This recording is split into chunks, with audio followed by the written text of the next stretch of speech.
Stanford University.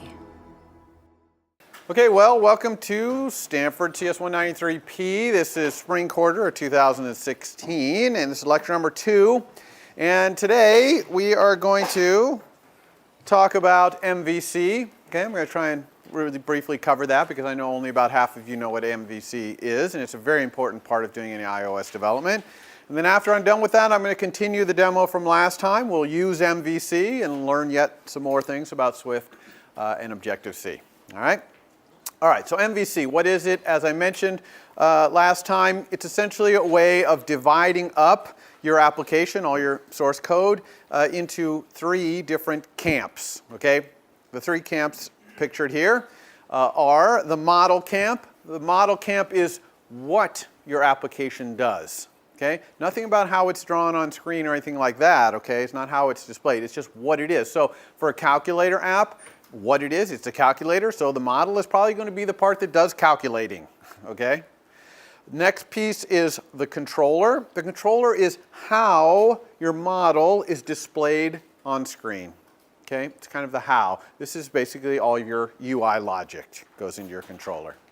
All right? And the view you can think of as your controller's minions.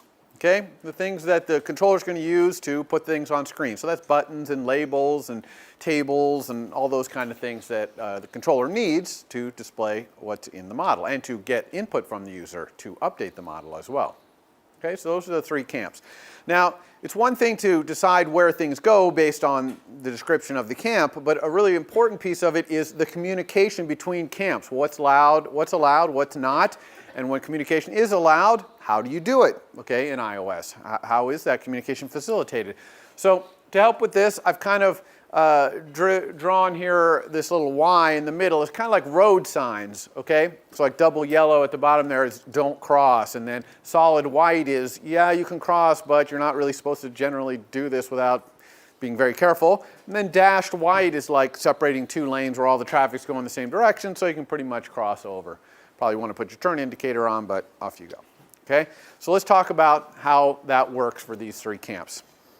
First, let's talk about controller talking to the model. The controller can talk to the model all at once. It knows everything about the model. It can send any message it wants to the model. The controller is in complete control of the model. Okay? And the controller needs that because the controller's job is to present what's in the model to the user or to get information from the user and update the model. So it needs full control. So that's a full green arrow, dashed white road sign, road line there, can do anything it wants. Same thing on the other side.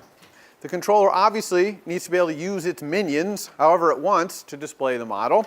And most of the time, the connection between the controller and its minions is via an outlet. And you remember we had an outlet on Monday, right? It was the display. You remember that? It was a var, instance variable.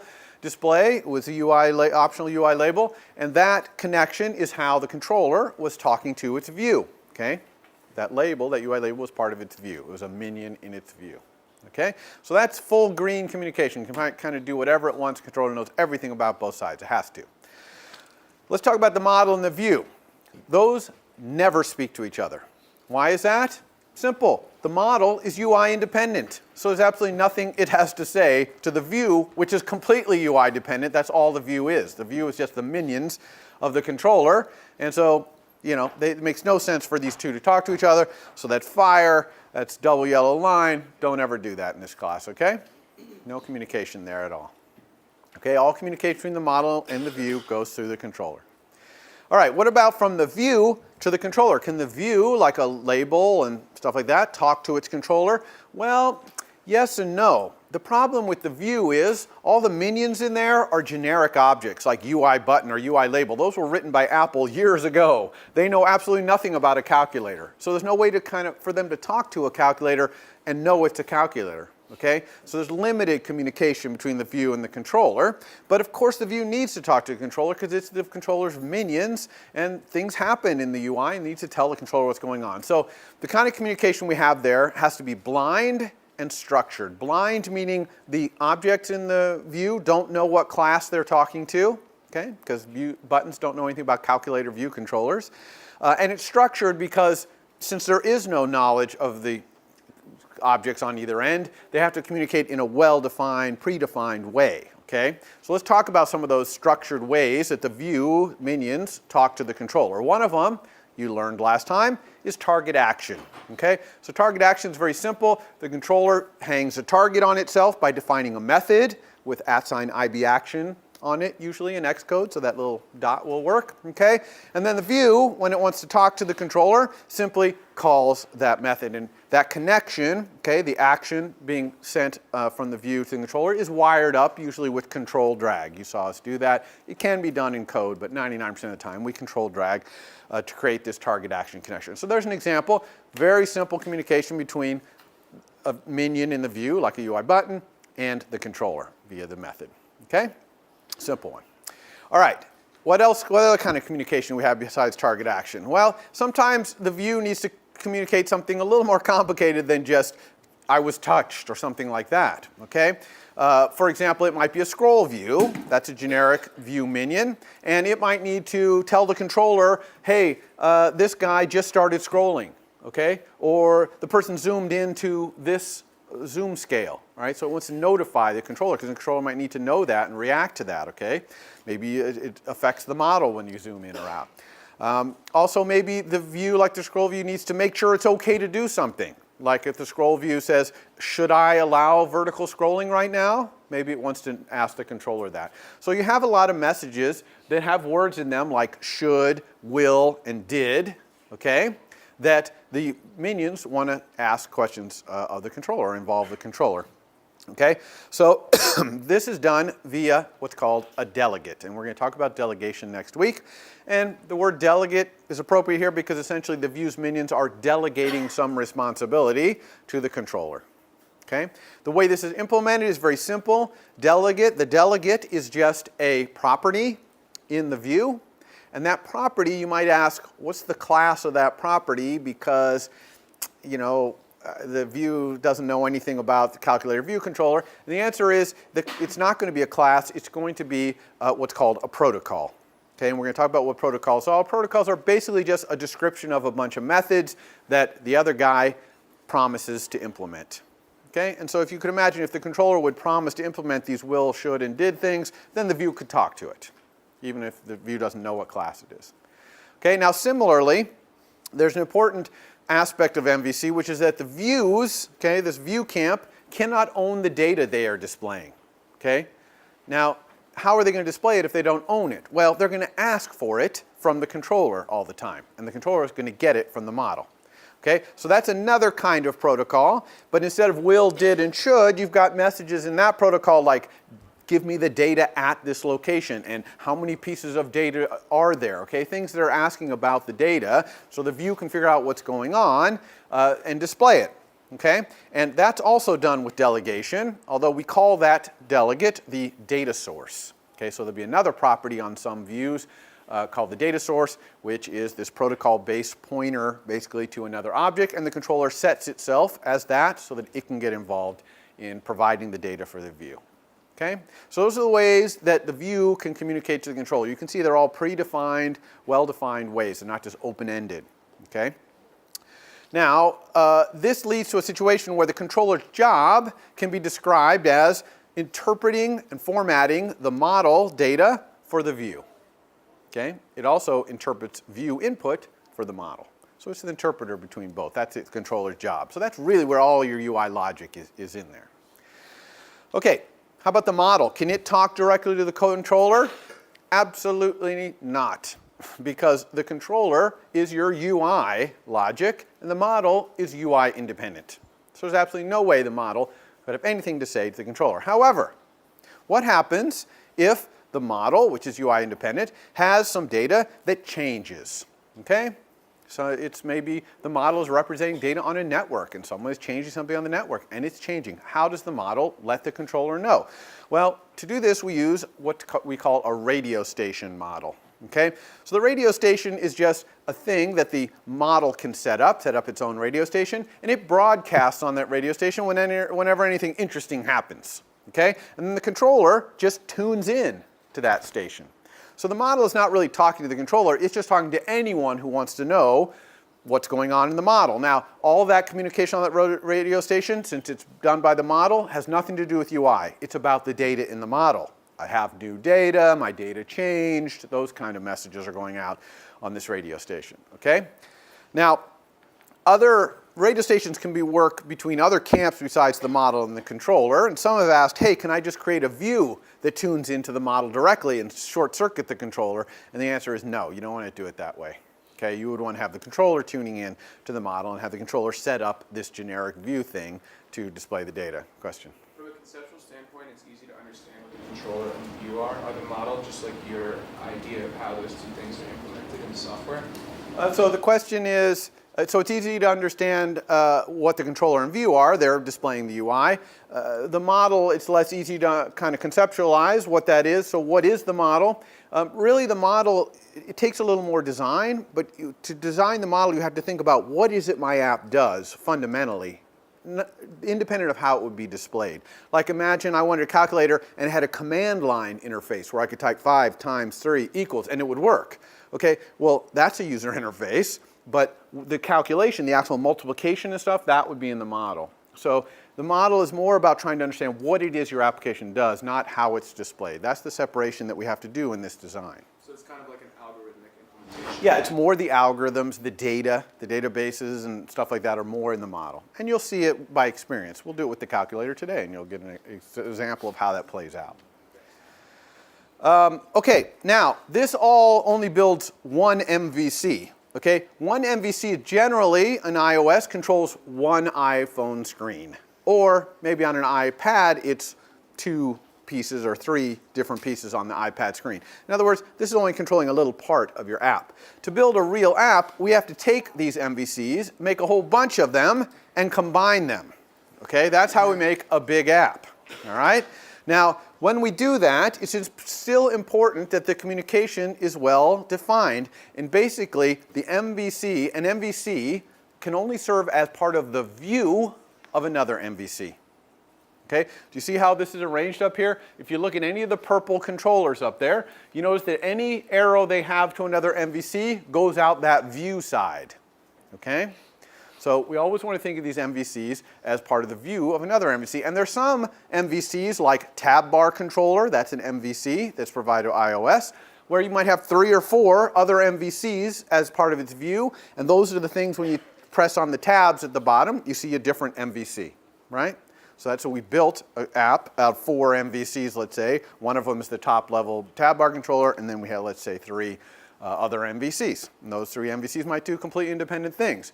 And as we build this, we really want each MVC to be completely self-contained. Just like when we design objects, we want them to be completely self-contained. We don't want them reaching into the internal implementations of other objects, right? So in some sense, we're building an object-oriented system here out of MVCs as well. Okay, now you'll see how all this works. In week 3, we'll start doing multiple MVCs, and it'll all make sense. Okay. One thing we don't want to do, of course, is build something where the MVCs are not working together. If these arrows start going in every which way direction, then there's going to be no way to understand how your app works once it gets to a certain complexity. It's just going to be beyond your comprehension, okay? So we don't want this. This is bad. All right, so the demo I'm going to dive right into here. Again, this is a slide you can look at later, important things that I'm going to cover in this demo. Because I'm not coming back to the slides, let me summarize what's coming up. On Friday, we do have this debugging session. It's at 1:30 in this room, okay? Highly recommend you go to that, especially if you've never done debugging in Xcode, because you'll kind of be wondering how the heck it all works otherwise. Next Monday, we'll be talking about more Swift. That's when your first reading assignment is due, and your second reading assignment will go out. And then next Wednesday, we're going to start talking about custom drawing in iOS. What if we want to not just use a button and a label, but we want to draw our own stuff? And that's when programming assignment 1 will be due before lecture, and programming assignment 2 will go out after lecture. Okay? Any questions before I jump into this demo? All righty. Here we go. I'm just going to pick up right where we left off with, I'm going to go to developer here. Here's our calculator. All right. When I want to relaunch it, I could just launch and get the splash screen here, and then click on this to open it. Here it is. And before, if you remember where we were, we only had a Pi button and then the keypad, and that was great. So now we want to add more buttons. That's what we're going to do. We're going to add more operations and more sophisticated operations like multiply and things like that. Before I do that, I want to talk a little bit about a feature in Swift that can really make your code read a lot better. You notice here that we have this type conversion, string mpi, right? This is when the pi button gets pressed, we have to convert pi, which is a double, to a string. Well, if I think ahead about all the operations I'm going to want to add to my calculator, they're all doubles. Everything is doubles, not strings. Okay? So am I really going to have, for all these operations, all kinds of converting back and forth between strings and doubles as I try to put the result into the display or get the number out of the display? That is going to end up being really tedious. Okay? And it's going to make my code kind of a mess. Lots of type conversions back and forth. Wouldn't it be cool if I had a var called display value, which was a double? And this var automatically tracked what was in that display. In other words, if I ever got the value of this, it would be the value in the display as a double. And if I ever set the value of this, it would set the display. Wouldn't that be cool? Right? That would make all the rest of my code a lot easier because I'd be all in double land and not having to be doing this string conversion. And the answer is we can absolutely do that kind of var, a var that tracks something else. Okay, this var, our user is in the middle of typing, is just stored. That true false value is stored somewhere with this object.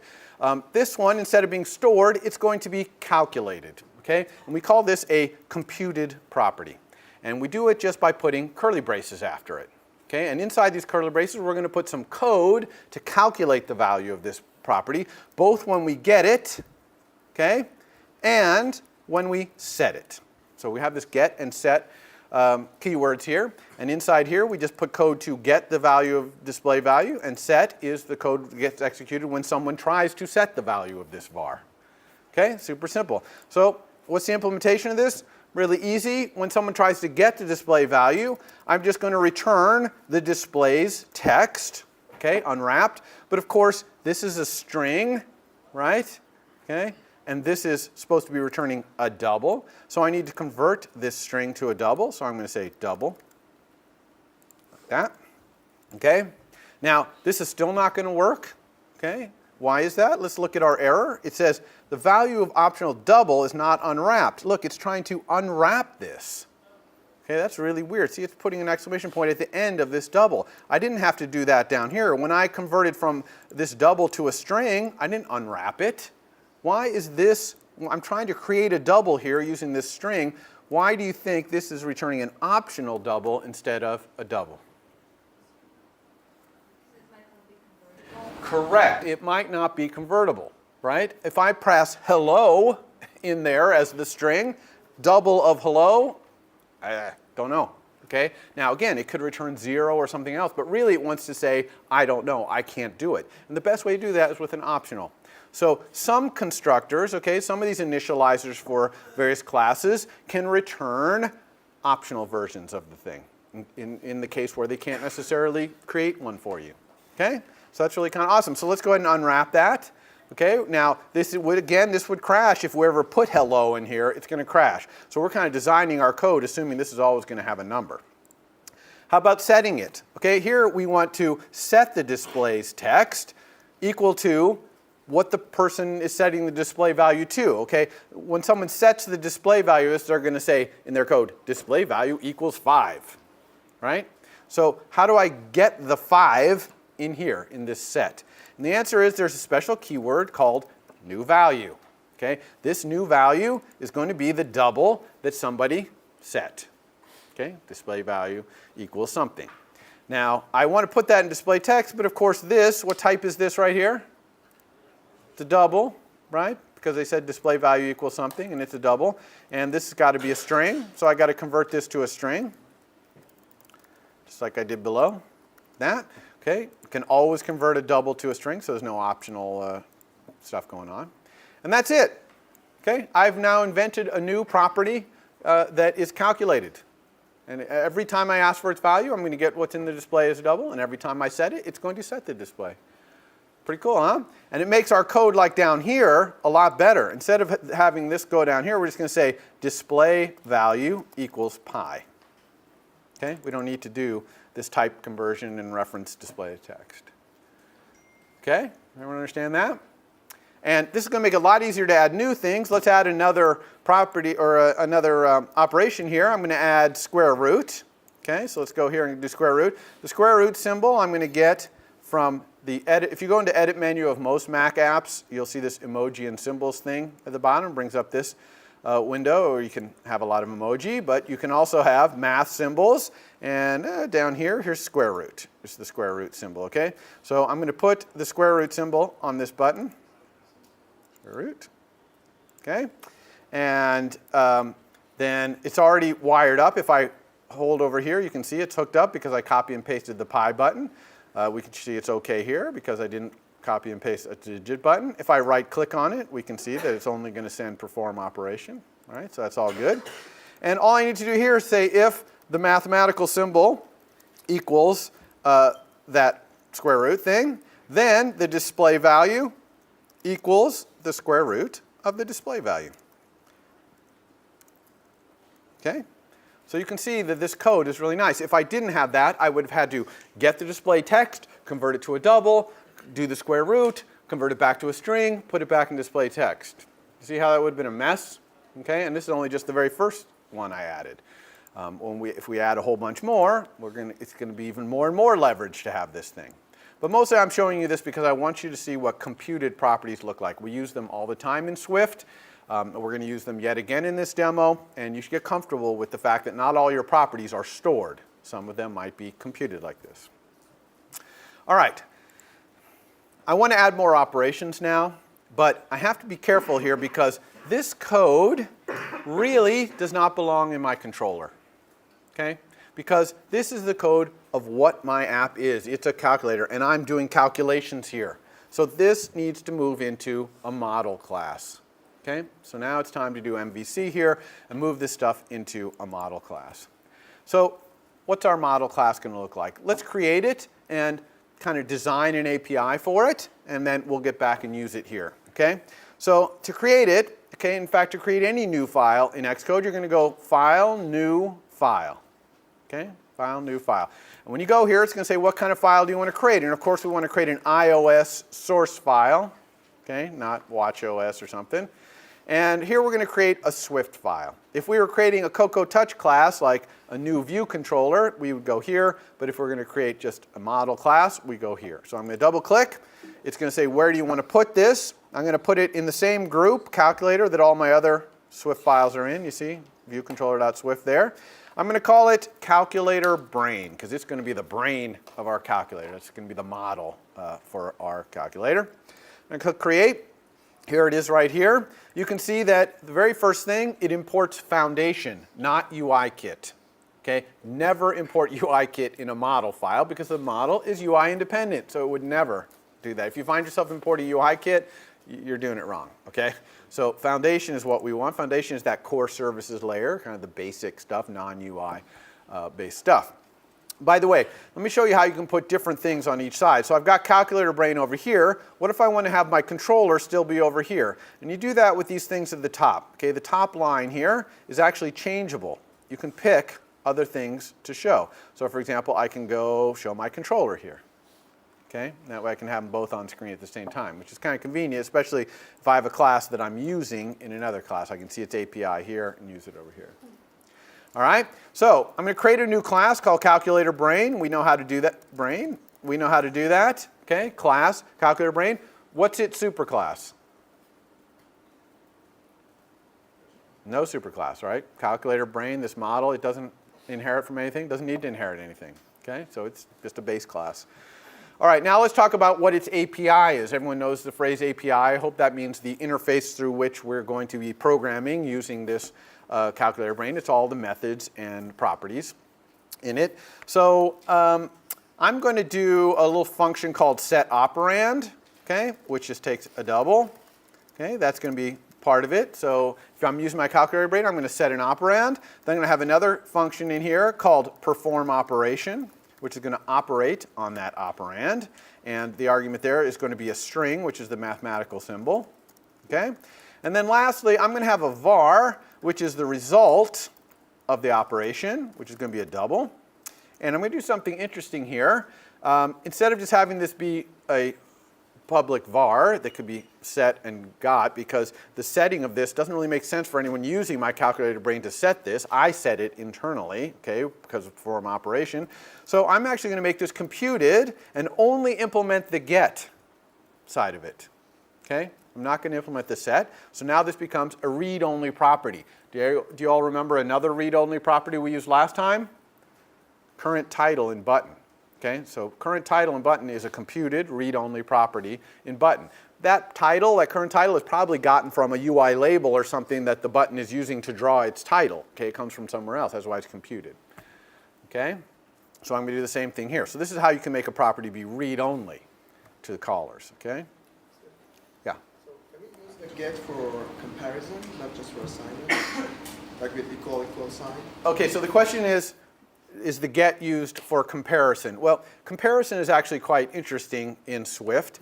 The equals equals operator is like a function, and it takes those two sides as arguments, and those two sides have to implement certain methods if they want to be comparable. Okay? Now, we're not far enough along in terms of our understanding of Swift to see exactly how that works, but the answer to your question succinctly is no. The get really doesn't have anything to do with equality. Equality is just a function that is different, okay? All right, so I'm going to return 0 for right now, okay? Just to get rid of my little error there. But eventually we're going to have to implement this internally and make it work. Now, I want to talk a little bit about APIs right here, okay? So far, every method and property we've done in this whole class has been essentially public, meaning any class can call any of the methods in any of the classes we created, okay? For example, all of our controller vars, okay, and functions could all be called by some other class. Now, that's bad, okay? That's bad. For example, the display value, we wouldn't want some other class setting the display value in the calculator through this controller, because we manage that display value by what our model calculates, right? So this is internal implementation. In fact, all of this is internal implementation of our controller. We do not want other classes to be able to call it. Unlike these three, which are external. Okay?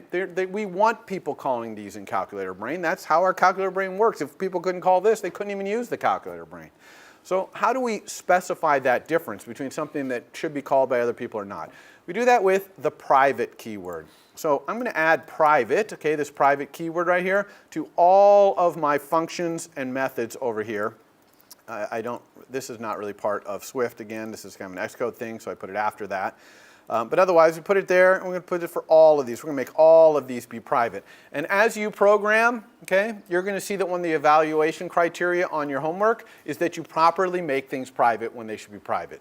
And I generally would err on the side of making it private. It's a lot easier to make something private and go back later and decide to make it public than to leave something public, have a whole bunch of code start using it, and then decide, no, I want that to be private. Then you break all those other people. So err on the side of private first, and then making things public. Okay? Now, it's actually possible to look at something and see what its public interface is by going up here to the top and picking Generated Interface. This will show you the public API of the class in the main window on the left there. So we're going to look at the public API of Calculator Brain.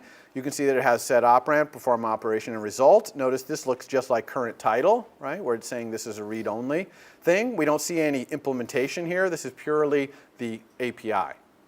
Okay, so no implementation here. Also notice this says internal. You would think this might say public, okay, but there's actually a slight difference between internal and public. Internal means it's public within your module.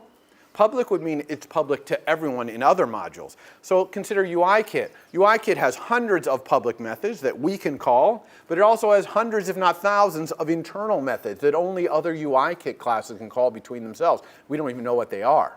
Okay? So, but for your purposes, since you're always going to be working in the module, which is your app, internal means public, basically.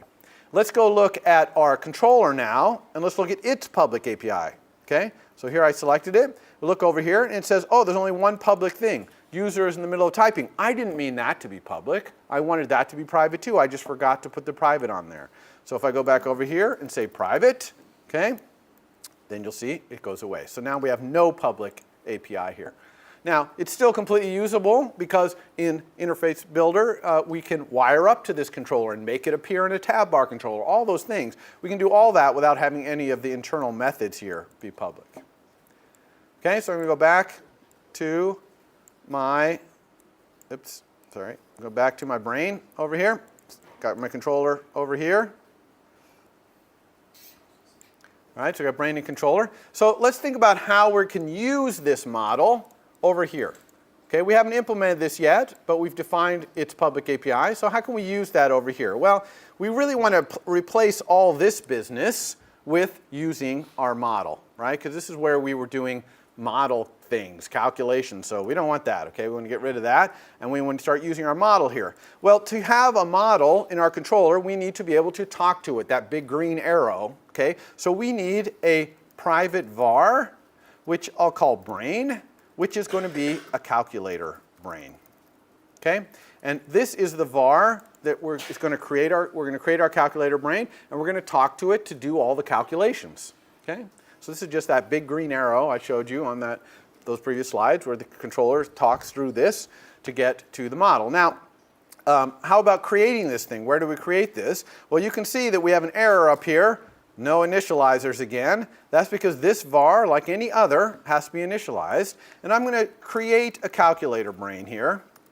And to do that, I have to call one of its initializers.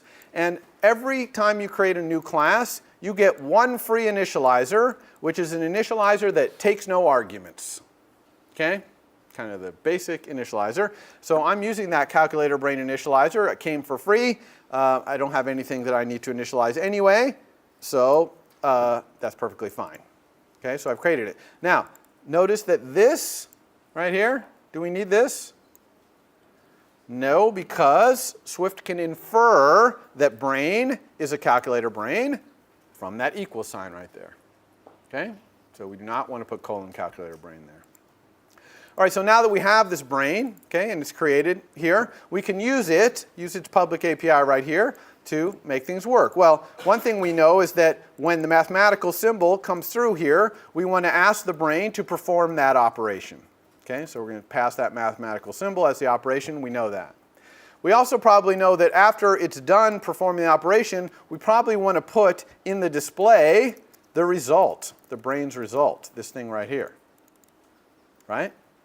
And also at the beginning of the perform operation, if we're in the middle of typing a number, we better set that number as the operand for the calculator to work on. If we go 235 square root, we've got to put that 235 in as the operand for the brain. So we better say if the user is in the middle of typing a number, then brain set operand to be whatever's in the display. You can see even here, having this display value thing makes our code read really beautifully.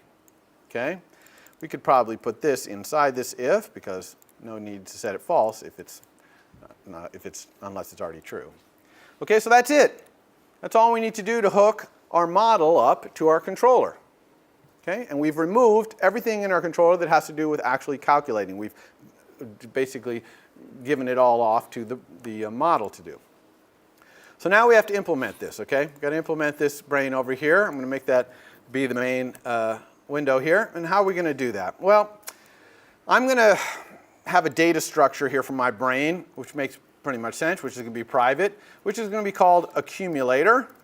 It's going to be a double, and it's going to accumulate the result. Okay, as operations are performed, it's accumulating the result. Okay, anyone who knows how a calculator is built, it has internal accumulator. So this is our accumulator. Notice that as soon as I put this in here, I get this error again. Calculator brain has no initializers. That's because I don't initialize this. So I'm going to say this equals 0.0. Once I do that, I do not need this because 0.0, Swift always infers that, or any something dot something, it always infers it to be a double. Okay? So that makes this be a double, you see? If I made this no dots, just 0, then it's going to infer this as an int. Okay? So, good thing to know there. So now that I have my accumulator, the result is always just the current state of my accumulator. So that's easy to implement a result. And same thing, when someone sets the operand, that kind of resets my accumulator to be whatever that operand is. Okay? So those are all easy to implement. So that just leaves this guy, perform operation. That's the heart of my model. That's the thing that's really going to do some calculation. Now, I could, right here, just go back to what I was doing in my controller, which is to have some if-then else's here, or actually I'm going to use switch. Okay? So switch is the same as in other language, but much more powerful in Swift, and also much more important in Swift, as you will see. Okay? Switch is a very important thing in Swift. So I could switch on the symbol. That's legal to switch on a string. Okay? And I just put the cases that I want to try. So we have, for example, pi. And if pi happens, I want to set my accumulator equal to pi. Okay? If it was, for example, square root, let's go do that. My square root symbol back, here it is. So if we had square root, then I'm just going to say that my accumulator equals the square root of the accumulator. Okay? So this is basically getting us back to exactly where we were before, but now we have a model. Notice we have an error here. That's because one thing about switch, you must consider every possible value of this thing you're switching on. Now this is a string, so it has infinite possibilities, okay?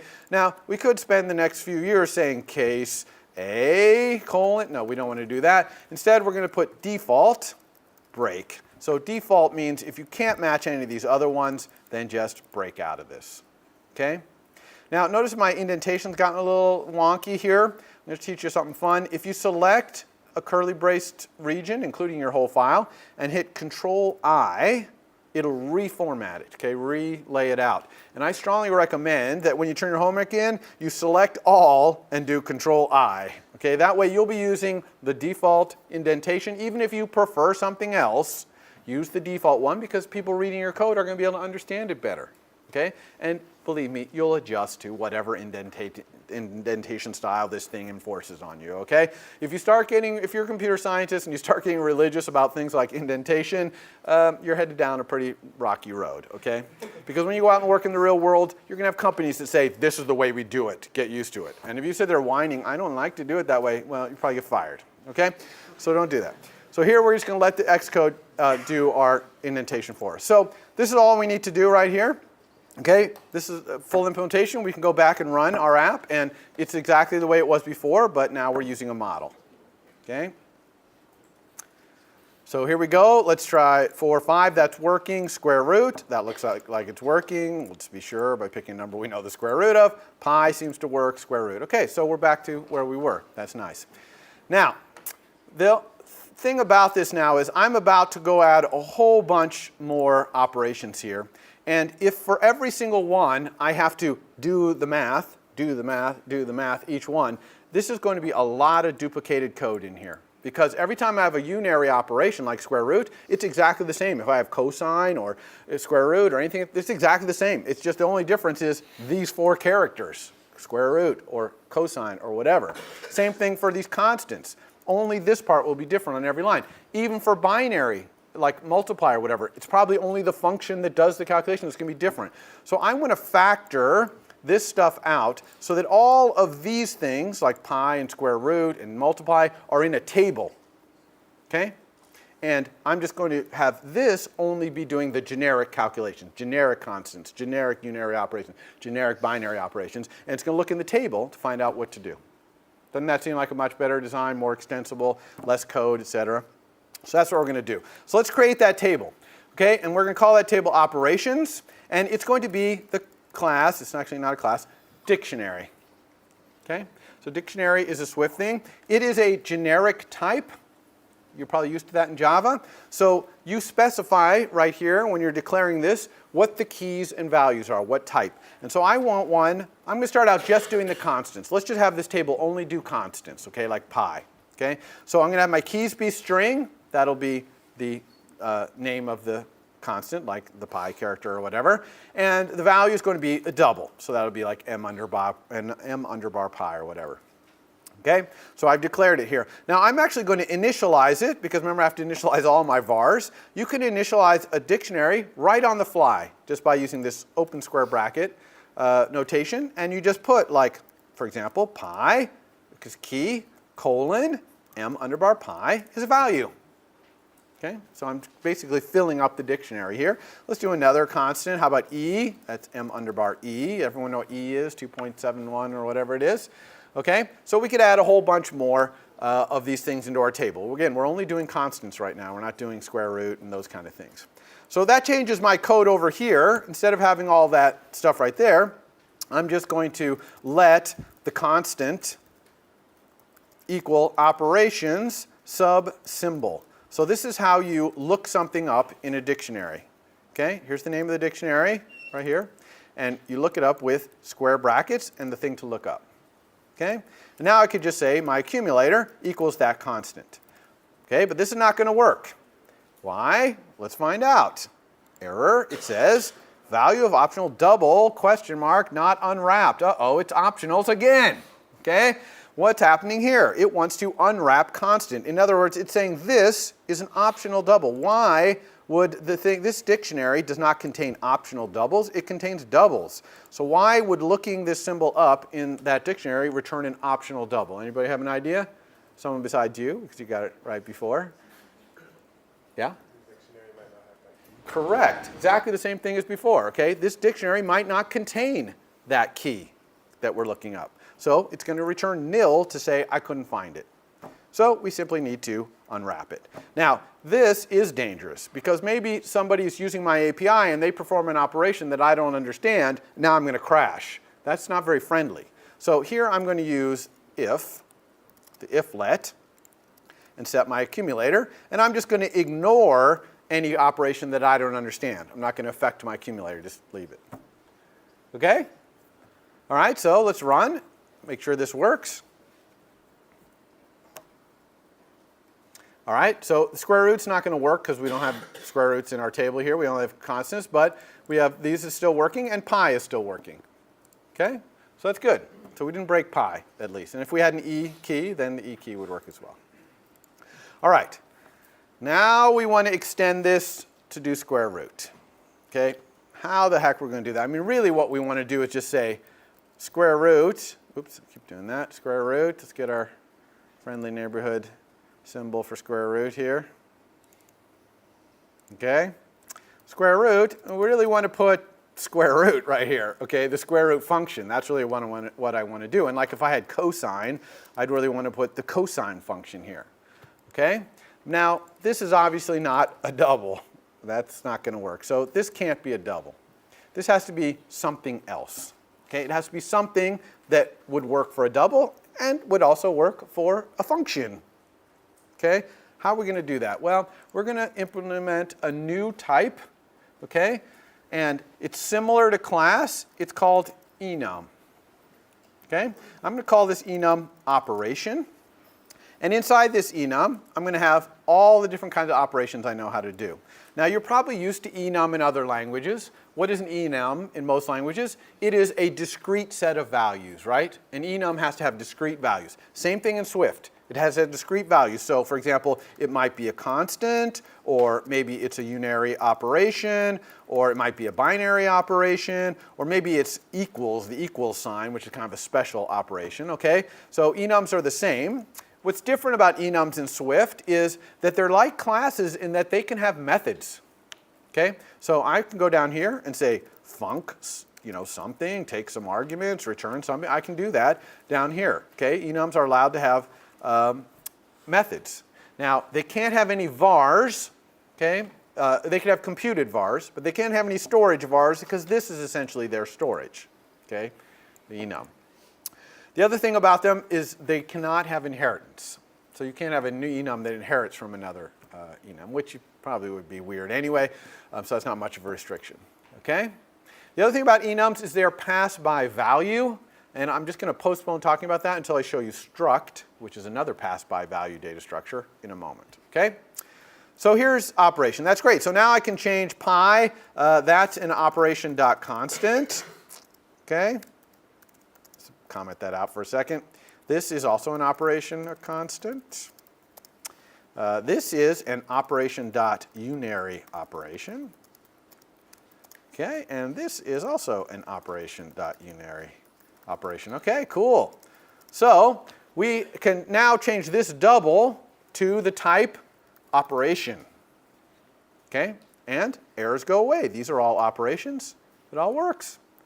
Now, small problem here is that we've lost track of the actual constants and functions. We've commented them out. They're not even involved here. So this obviously has not solved the problem. It's a step on the way to solving the problem, but it has not solved the problem. All right, the other thing is, obviously down here, looking up constants like this and making the accumulate, this doesn't work. This only works for constants, so we're not going to do that. So how do we look things up now for operations? Well, we're going to do a similar thing here. Okay, we're going to say let, we can if let operation equal operations subsymbol. Okay, but now this operation is going to be one of these. Okay, it's going to be one of these enums, right? If I click on it, you see, it's a calculator brain.operation. Oh yeah, notice also I defined this enum inside this class. So its full name is calculator brain.operation. You can nest these things. You can even put classes inside classes if you want, and they'll just, it's just a namespace thing, right? The names will be whatever, dot whatever, dot whatever. Okay? So I've got the operation there. Now I'm going to switch on this operation, and I know that the cases can be constant, okay? And I'll just break on all these for now. So it could be a constant. It could be a unary operation. It could be a binary operation. Or it could be equals. Okay, and remember in switch I have to define every single option, but I don't need default here because there are only 4 possible things that an operation could be. So I've got a case for all of them in my switch. Question? 2 things. Why is operation, are we not referring to the same operation as the enum in the form operation method? Because it's not capitalized.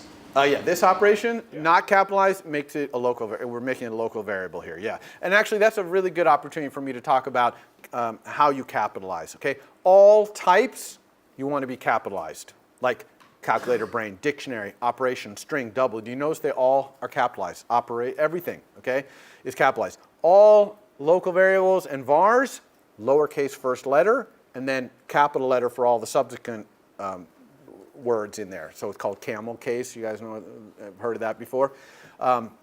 So that's how you want to do all your naming. If you don't do that, you're going to get in trouble with me. Okay. So I know some people like to use lowercase for class names. Forget it. You can't do it in Swift. Just don't do it. Okay. It'll be allowed, but you'll get in trouble. So don't do it. Okay. Well, you had a second question? Thank you. Sorry. Yeah. Why are we using the dot for the constants? Are we referring to operation dot? Okay. So that's my confusion. Exactly. So why did I say dot constant here instead of just saying constant?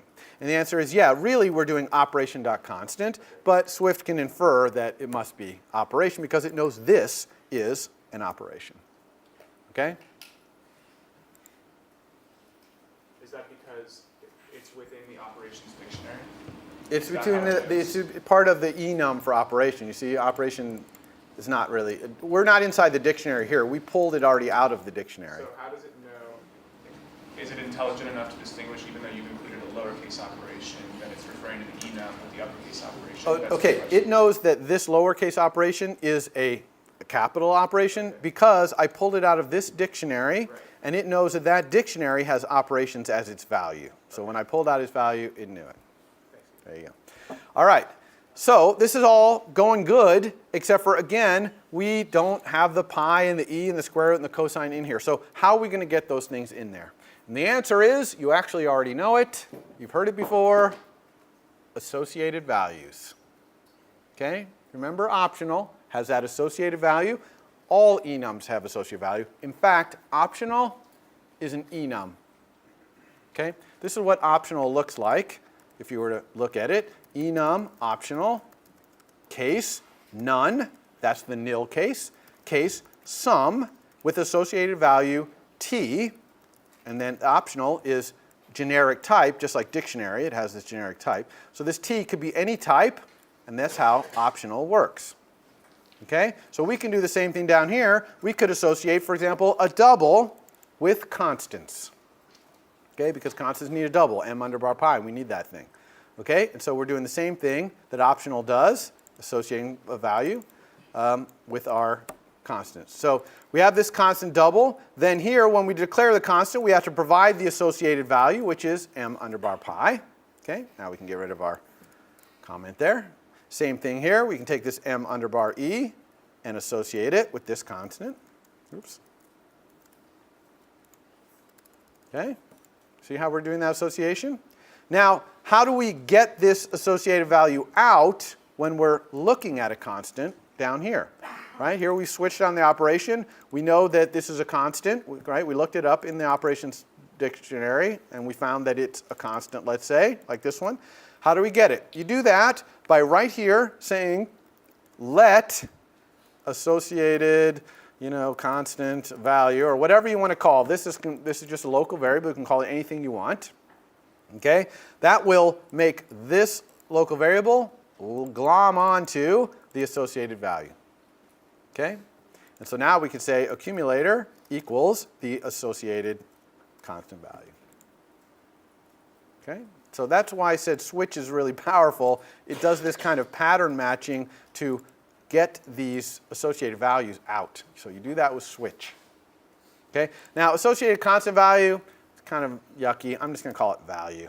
Okay? I only called it that long thing just to show you it could be called anything and that it is the associated value, but you would probably call it value. Okay? You got that? All right. Let's run and see if this works. It's only going to work for constants because that's the only one we've done any associated values for yet. But here we go. This is still working. Pi works. Okay? Square root not implemented yet. All right, so let's do square root. Okay? So square root, what would be the associated value of a unary operation? Don't be shy. What? A function, yes. It's a function. Okay? So how do we make a function be associated value here? Well, the lucky thing is that in Swift, functions are types just like any other type. Okay? There's no difference in Swift's mind between a function type and a double. Exactly the same. Can be used in all the same circumstances. Arguments to functions, associated values, local variables, anything can be of type a function. And not only that, it's not a generic function. It's a function with certain arguments and return values. And how do you declare such a type? How do you say that that's a type here? You just type it. So this is a function that takes a double and returns a double. Okay? That's the associated value of unary operation. It's a function. So here, when we want to associate a value, we have to put in here, just like we put a double here for this one, right? Here we have to put a function that takes a double and returns a double, like, I don't know, square root. Okay? Or maybe cosine. Okay? Everybody got that? Now, same thing down here. We got to grab that associated value. So here I'm going to say let. And again, I could say associated function, but I'm just going to call this function. Okay? Now I have, this is a local variable of type function that takes a double and returns a double. That's its type. Okay? That's the type of this function. In fact, watch. Alt-click on it. Look at its type. It's a function that takes a double, returns a double. How do I use a variable like that? Well, I use it just like a function. Accumulator equals function of accumulator. Oops, not accessor. Accumulator. Okay? Now, again, this is just a local variable. I could call this foo. And then I would put foo here. Okay? This is a local variable. That's all it is. And it happens to be, its type is a function that takes a double, returns a double. All right? Everybody cool with that? All right, let's run again, see if this is working. All right, so 81 square root. Excellent. Okay? It's executing this associated value. It looked up that square root, found that it was a unary operation with this associated value, went down here and performed operation, found it here, grabbed that associated value, and then I used it to update my accumulator. Question? So if you're specifying the types, then I'm surprised that your enum operation does not require a default case, because your dictionary could potentially just call anything, any kind of value. Well, the dictionary can only have an operation in it, right? It can only have one of these. And this only has 4 possible cases. Even though any given case might have any associated value, it's still the actual case of that operation is only these 4. So down here, when I switch on it, I only have to cover those 4 cases, no more. Okay? All right, what about binary operation? Okay, well, binary operation, a little more complicated. And why is it more complicated? Because if you think about the way a binary operation works, like multiply, 3 times 5 equals. Okay, well, when I press times, I don't have enough information to update the accumulator yet. I need the 3 and then the equals. It's only when the equals is hit that I have enough information to actually do it. So in binary operation here, I'm still going to grab that binary function out of there. Okay, but I can't actually perform that function like I can here. So I'm going to have to salt away that function and the operand so far and wait till equals happens, then I can do it. Okay, but I still need, just like unary operation, I need to have an associated value with a binary operation. What do you think that looks like? Another function, right, that takes 2 doubles and returns a double. Okay, like multiply. So that's just a different kind of function. Okay, and so now I can go up here and add multiply. So let's go ahead and get the mathematical symbol for multiply out of my emoji and symbols. Here it is right here, multiply. Okay, and that is an operation that's binary operation. And look, it wants a function that takes 2 doubles and returns a double. So I'm going to put a function in there called multiply, which doesn't exist in Swift, so I'm going to have to go write that.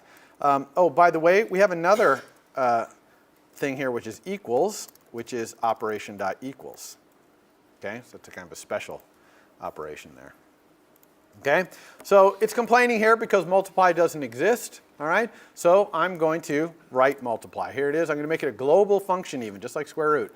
Func multiply, okay, takes one argument that is a double, takes another argument that's a double, returns a double, and it just returns op1 times op2. Okay, so I've created this new function multiply. Here it is, and I can now use it right here. Sound good? You understand that? Question? Why is that outside the class? Yeah, so why did I put this outside? Because I wanted it to be a function, a global function, not a method in this class. Okay, so I just wanted its scope to be wider. So it's more of a style? Yeah, it's kind of a style thing, a little more of a style thing. All right, so so now we have this binary operation here. We have to salt away the binary function like times and the accumulator so far, the 5 in 5 times 3 equals, the 5 and the times we have to salt them away. So I'm going to salt them away in a data structure, and it gives me a chance to teach you another data structure. You know class, you know enum. Here's another one called struct. Okay, now you know struct from other languages, of course. I'm going to call this struct pending binary operation info. Okay, and it's just going to contain these 2 things I want. One of them is the binary function that I'm going to do. What's the type of this? Something that takes 2 doubles and returns a double. That's its type. See, I'm just declaring that is a type. It's a type like any other type, like int. Okay. We also need to keep track of the first operand for this binary function, which is going to be the accumulator so far, and that's going to be of type double. Okay. Now, what is a struct? Okay, we know class, we know enum. What's struct? Okay, struct is very much like class, almost identical. Okay, it can have vars, stored vars, and computed vars. No inheritance. Okay, but the big difference between struct and class is that structs, like enums, are passed by value, whereas classes are passed by reference. Okay, what does that mean? All right. So passing something by reference means that that thing lives in the heap, okay, lives in memory somewhere, and when you pass it around to methods or something like that, you're really passing a pointer to it. And so when you give it to someone else, they have the same one you have, because you both just have a pointer to the same thing that lives in the heap. That's passing by reference, okay? Hopefully you know that much of computer science, that's passed by reference, okay? And that's what it means in this scenario. So if I have a class like calculator brain, and I pass that brain around, I'm talking about the same calculator brain all the time. Now I could instantiate another one in the heap and have a different one, but when I create one, I'm pointing to it and I'm passing the pointer to it around. Pass by value means that when you pass it, it copies it. Okay? Some would think of it as it's being passed on the stack, the call stack of the function, but that's not necessarily how Swift implements it. But the semantics of it are that it is copied. So if you have, let's say, an array, which is a struct, okay, a double is a struct, it turns out, an int is a struct, a string is a struct. These are all structs, okay? And so if I passed an array to some other method, and then I added something to that array, it would not be added back in the caller's array. The caller would have that array without that thing added, okay? Because it would get a copy of it. Now you would think, whoa, this is going to be really low performance, because what if I had an array of 10,000 items and I passed it? It's going to copy 10,000 things. Oh my God, my code is just going to grind to a halt. No, Swift is really smart about when you pass a by value struct, it doesn't actually make a copy of it until you try and touch it. Okay, if you try to mutate it, then it'll make a copy as necessary, maybe not even a full copy, but it'll mutate it. So if you're passing something and you don't touch it, then you are going to be sharing it. Okay, but all of that is behind the scenes performance enhancement. You don't know anything about it. From your point of view, it copies it. Structs always get copied. Okay? Understand the difference there? Very important difference between structs and classes. And enums are like structs. All right, so I've got this right here. Now, notice that I didn't set these equal to anything, but I didn't get that warning, no initializers. You know, usually if I put a var in a class, if I don't put initialize, it says no initializers, right? So why is it not saying here? That's because for structs, unlike classes, we got a free initializer. What were the arguments to it? Nothing, right? Like calculator, brain, parentheses, no argument. So that's the free initializer you get for classes. For struct, the free initializer you get is an initializer whose arguments are all of its vars, every one of its vars. Okay? So let's go ahead and call that, because here in binary operation, I need to create one. So I'm going to create a private var here. I'm going to call it pending. It's going to be of type pending binary operation info. And it's going to be an optional. So here I'm creating my first optional. It's an optional struct. Okay? Why am I making this optional? Because this pending binary operation info is only there if I have a pending binary operation. If I haven't typed times or divide or something, I don't have one of these, so I want this to be nil. Okay? I want this pending var that's holding this pending stuff to be nil at that point. And then when I have one, I'll set it to something. Okay? And that's exactly what I'm going to do here in binary operation. I'm going to say pending, that's this thing right here, okay, equals a pending binary operation info. And when I open parentheses, look, I got a constructor for this pending binary operation that has these two things as its two arguments. See, binary function and first operand. So now I can provide these values. This is function, and the first operand is the accumulator. Okay? So now I've created one of these pending hoo-has right here. And that's all I've done. I press times. I'm doing 5 times 3 equals. I pressed the times. All I did was create one of these structs and put the times and the 5 in there. Now in equals, right here, I'm going to say if pending does not equal nil, so if I have a pending operation, then I'm going to evaluate it. So 5 times 3 equals works. But if I just say 5 equals, I don't have any pending times, so I'm just going to ignore this. So I'm only going to do this if I have a pending one. And what am I going to do? Well, I'm going to set my accumulator equal to evaluating that pending function, which is pending unwrapped, because it's an optional, dot binary function, called with the arguments of the pending first operand and my current accumulator. Okay, and now pending is nil, because I just handled that pending thing, so now I no longer have a pending operation anymore. That make sense? Okay, so let's go take a look and see if this works.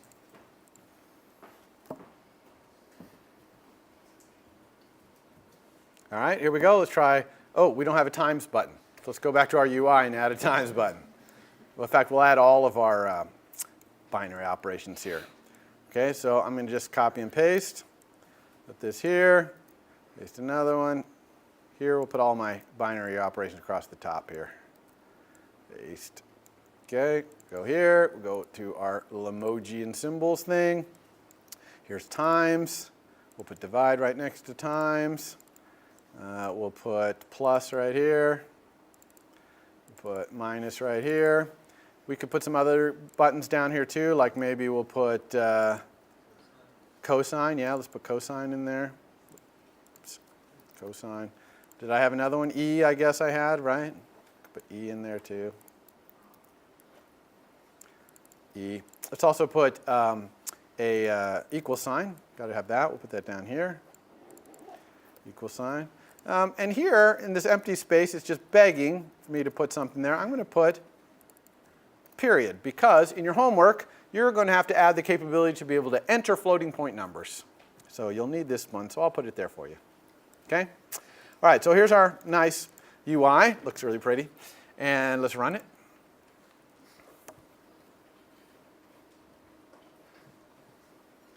All right, let's try. 4 times 5 equals. Whoa, it works. A miracle the first time.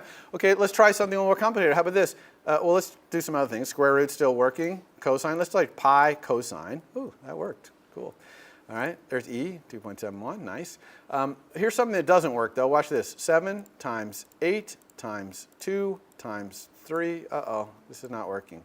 And this is not working because it's requiring me to press equals to evaluate binary operations. So I have to go 4 times 7 equals times 3 equals times A equals. Really what I want is an automatic equals anytime I press a binary operation. So I can go 4 times 5. When I go times, it does an equals, and then lets me do it. So let's just do that real quick. Let's go back to our brain. I'm just going to take this little thing that equals uses and make it into a function, private func. We'll call it execute pending binary operation. I'm just pasting in the exact same thing. I'm going to call that here, execute pending binary operation, and I'm also going to call it here. Okay, I personally like, if I have any of my cases that go on the second line, I like to put them all there. I just think it looks a little nicer than having some on the end. It doesn't really matter to Swift, but I just think it looks a little nicer. Okay, so we did that, so that'll fix that case. All right, the last two things I want to do, okay, let's make this work. 4 times 7 times 8 times 9 equals. Okay? Now, the last two things I want to do is, one, I'm going to show you how to make divide and plus and minus work without creating a whole ton of these little extra functions like multiply, because that's really gross. And then second, I'm going to make our UI stretchy so it works with landscape and portrait. Okay, those are the two things I'm going to do. All right, so let's go ahead and make our other 4 operations here, which is divide, plus, and minus. I have to bring up our emoji again. Okay, so this one will be divide. We'll make this one be plus, and we'll make this one be minus.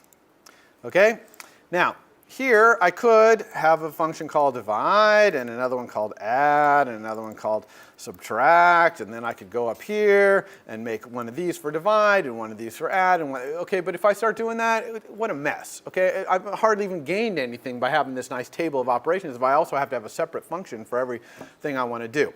Well, Swift is going to take care of us on that front because it implements closures. How many people know what closures are, the computer science term closures? Okay, hardly anybody. Woo, okay. So a closure is basically, you can think of it as an inline function. Okay, but it's an inline function that captures the state of its environment. And we're going to see why that's important later in the quarter. But for now, you can just focus on the inlined function part of it.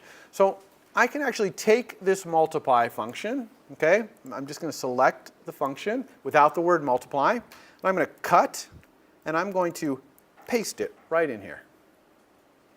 Okay? Now, I can't quite do that. I have to do two things. One, I have to take this curly brace and put it at the beginning so that the arguments here is inside the curly brace because the whole closure has to have curly braces beginning to end. And then since I need to separate this from the rest, I also put the word in right there. Okay, so that's how you make a closure. It's exactly the same as a function, except for the curly brace starts before the arguments, and you put in after the arguments. Got that? Now, this doesn't look, so that I don't need function multiply anymore. So this doesn't look that much better. It's still kind of a mess. But we're going to use type inference, oh yeah, to make this look a lot better. Now, remember that Swift knows that this binary operation takes a double, two doubles and returns a double. So this is all redundant. Okay? Swift can infer that that's a double, it can infer that's a double, and it can infer that it returns a double. So this is, wow, all of a sudden looking a lot better already. Okay, we can make this look all in one line. Okay, that's looking pretty good. I mean, that alone is probably really, really good. However, it gets better than that because closures also can have default arguments. The default argument names are $0, $1, $2, $3, however many arguments it has. So you can put those as the names of the arguments instead of having op1, op2, or whatever you want to call it. Okay, and if you do this, then you don't even need that.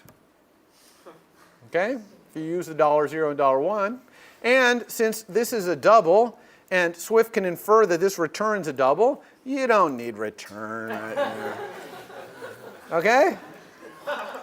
So we've cleaned up our code quite a bit, and in fact now divide is just this, and add is just this, and subtract is just this. Okay? So that's closures, super powerful. It's used a lot in the iOS API. You're going to be able to use it in your code to your heart's content. It's very fun. Let's make sure it actually works.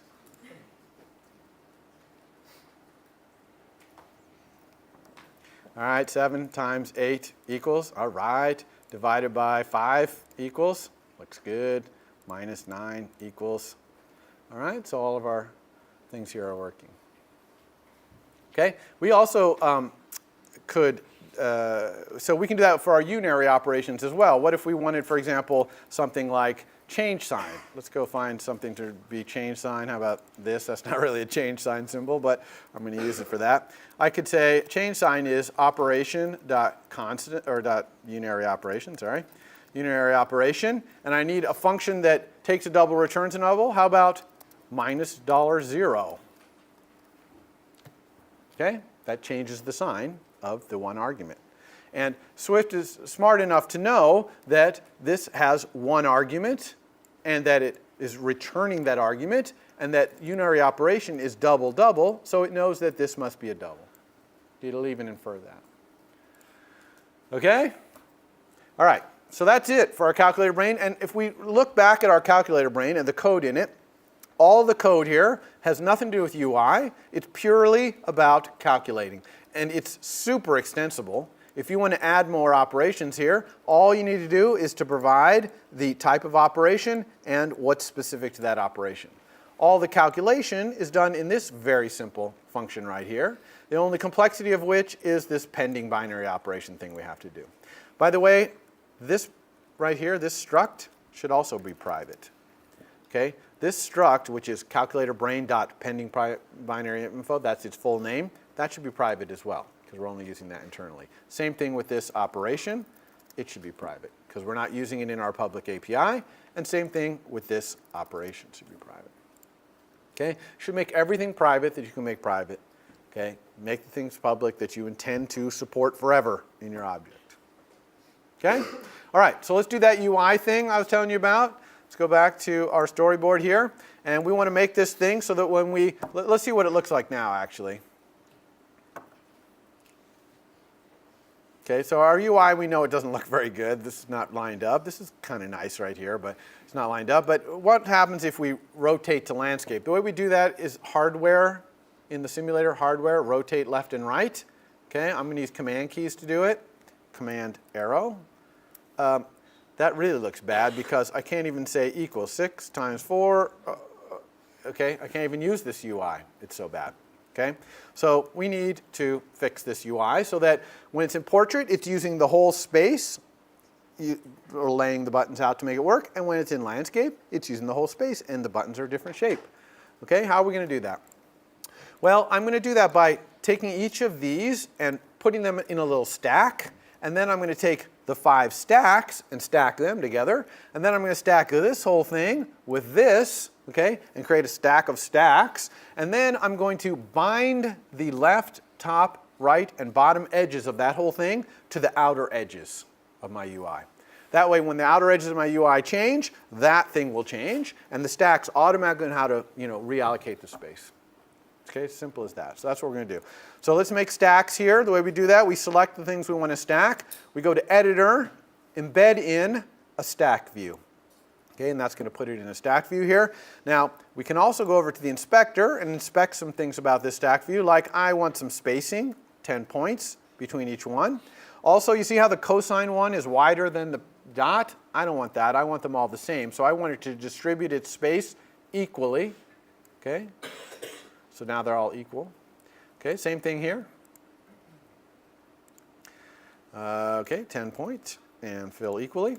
Now, by the way, there's no command key for this, but you could go to Preferences over here, Xcode Preferences, and go to the key bindings and give it a command key if you wanted. If you were using stacking a lot, like I am, you could do that. So let's put these in here. 10, fill equally. This one. Oops. 10, fill equally, and this last one. All right, now I have these 5 stacks right here, okay, horizontal stacks. Now I'm going to take them and put them in a stack. Okay, so I'm going to put them in a vertical stack. Bloop. Okay, now these I want here to all be spread out. So right now you see the alignment is leading, so it's putting all these things on the leading edge. I want them to fill instead, so they fill the whole width. Okay, I also want spacing here. Okay. 10 between all of them. So I've got a kind of a nice little keypad.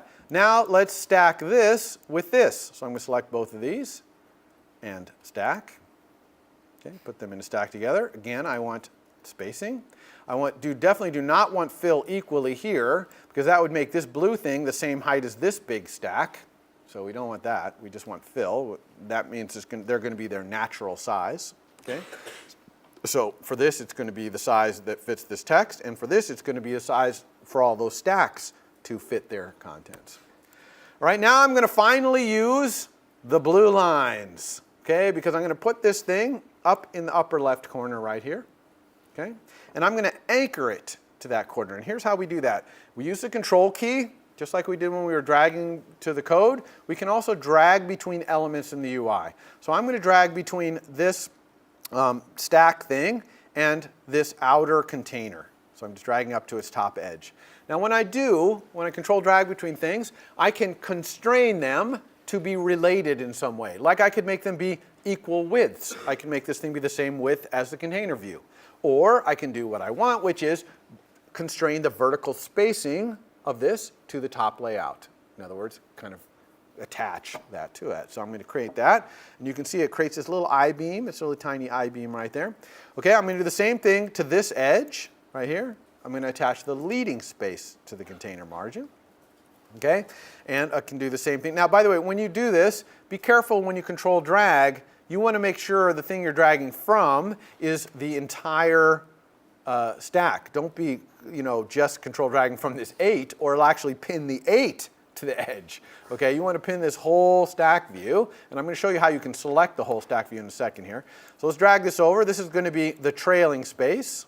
Okay, and now here I'll show you how to, if I click on this thing right here, it's selecting the 2, but I want to select the whole thing. So I'm going to do Control Shift, okay, see it down in the lower left there, Control Shift, click. When you do that, it says, oh, what thing under the mouse do you want to select? Do you want to select that outer container, the big stack view, or this little interior stack view? So here I want the big stack view, the one that contains the whole thing. All right, so, and then when I control drag, I'm being careful not to control drag from one of these buttons, and here I'm control dragging from one of the spaces there. Okay, so this is to vertical spacing to the bottom. So now I've tied them to the edges. Unfortunately, I've tied these 2 edges too far away from the edges, okay? I want to tie these 2 edges to right up next to it. And the way I do that is I can do it via the inspector right here by clicking on this I-beam. You see, it's constant saying how far it is. I can also double click on this I-beam, and it puts up a little thing here. So I don't want it to be 338 points away. I want it to be either some standard value, or if a standard value doesn't make sense here, which it doesn't, that's why it's grayed out, then I'm going to put it 0 points away. Bam. Okay. Same thing I can do down here. Let's double click this one. Here, a standard value is available, so I'm going to click standard value, and now it's putting a standard value from the bottom. Okay? Now, when it stretched there, it made these tall. Okay, so that means we did something bad with our spacing of the things, which is, what did we do wrong here? Those are all fill equally. Yes, how about this guy right here? Maybe this guy fill equally. Okay, we want this internal one. Okay, this internal stack view to be fill equally. Glad I made that mistake so I show you how to do that, okay? So we've got these all equally spaced out. This looks pretty kind of funny in a square, but I bet it's going to look pretty good in portrait and landscape. Let's go take a look.